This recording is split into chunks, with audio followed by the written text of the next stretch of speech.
So, Okay, so Mario, first of all, let me compliment you on your willingness to deep dive into yourself. You said something a moment ago, which I have found to be accurate in my own personal experience and in coaching other people. And that is the more accessible the processes, the complex processes of the unconscious are to you yourself to work with within yourself, the more effective you are in doing this with your patients, with your clients. So it's a win-win situation. Now, I think I'm detecting a little bit. Now, Mario, I think I detect in you and or the person who's working with you a requirement which I think is nonsense, and I think it's putting a brake on your development. And that is that the metaphor of the ocean that you saw, the ocean which stimulated a response of crying by you, and the recovery of images and experiences from when you were 17 years old, the car accident, the girlfriend that you had, those are not things you have to understand. Appreciate, explore, yes. And the statement that by your guide, the person who's guiding you, that you need to find somebody to do therapy with is nonsense. Okay, so this is, I think, good news for you. Now, what is the alternative? Okay, I would ask you to make a commitment to me and to follow it up with an email that lets me know you did it, to develop involuntary signals between conscious and unconscious. This is not a complex process, but once you have body sensations are the typical thing, although your unconscious can choose whatever signal it wants. When you have signals which mean yes and signals that mean no, which can only be generated by your unconscious, you have a personal line to exactly the resources that you need to do the exploring that you want to do. I mean, think about it. Your digestion, you mentioned weight, that your metabolic rate, your balance, your ability to orient towards sounds that come unexpected, all of the major, your immune system, all of the major complex physiological and neurological and biochemical processes that make life possible and make quality of life possible are not done by you consciously. They're run by your unconscious.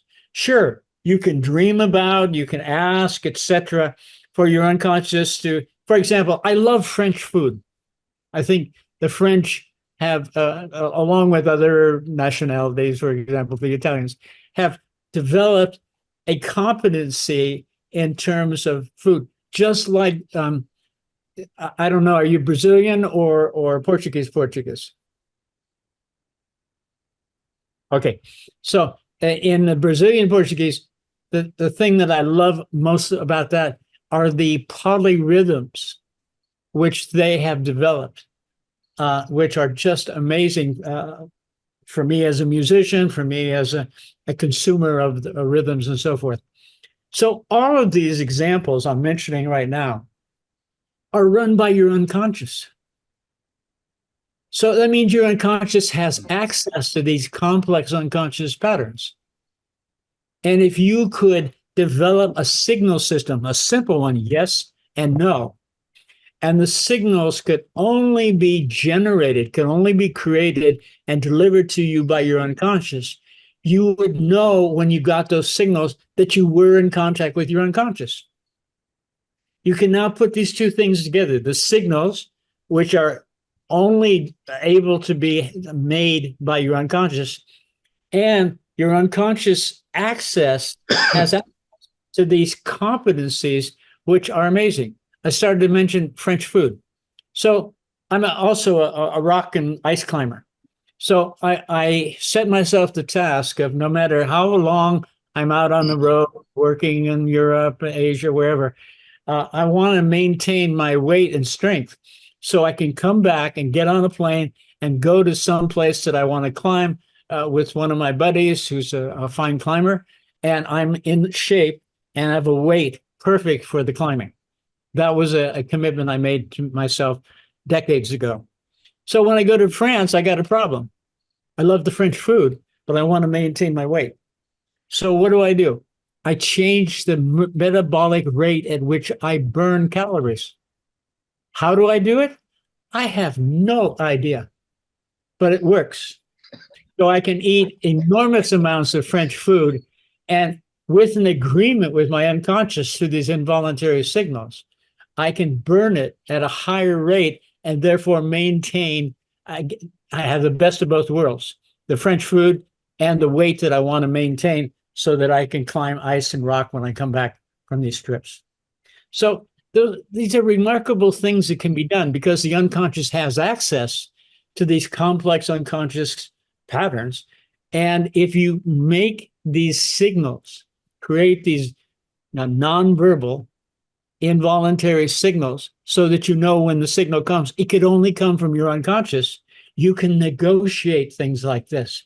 So if you want to drop weight, and by the way, associated with this is whenever you make a deal with the unconscious, also put in, there's two things I recommend. Once you get these signals and you're using the signals, when you explain something to your unconscious, there's two things you do. You go, do you understand what I'm asking? And if the answer is yes, will you accept participating in this to make it happen? And now, if you get a no to that, you understand that you got to break down your request into smaller pieces until you get yes, yes, yes, yes. And as far as then you say to the unconscious, okay, when you said you will take part in this, participate, and make your access to these complex unconscious patterns available to achieve the target that I'm proposing, you may do so, please, only without endangering any other parts of the complex systems that you're responsible for. It's an ecology frame. It says, do this, trial and error, whatever you want. But when you go to the archives, this reservoir of personal experiences where I have all of these things I could do, and you select things from the archives to test trial and error to see whether they work to achieve this target, do so without endangering any of the other important responsibilities you have. So that's just a protection from the trial and error that your unconscious will go after. So I'm urging you to develop these involuntary signals. And I'm inviting you to give up the necessity of understanding consciously things like metaphors. I mean, rather than a metaphor, go for a swim or take a kayak and go out on the ocean in the metaphor and participate in the metaphor. You don't have to understand it's a gift from your unconscious. And if you take advantage of the gift, you have yourself, I'm sure, from your statements earlier, had clients who told you stories, who gave you metaphors spontaneously when you were working with them. You didn't make them understand. You took the metaphor and you elaborated it until you could see by calibration that they were moving in the direction they wanted to move. You didn't have to understand as the coach, and the client did not have to understand as the client what the metaphor meant.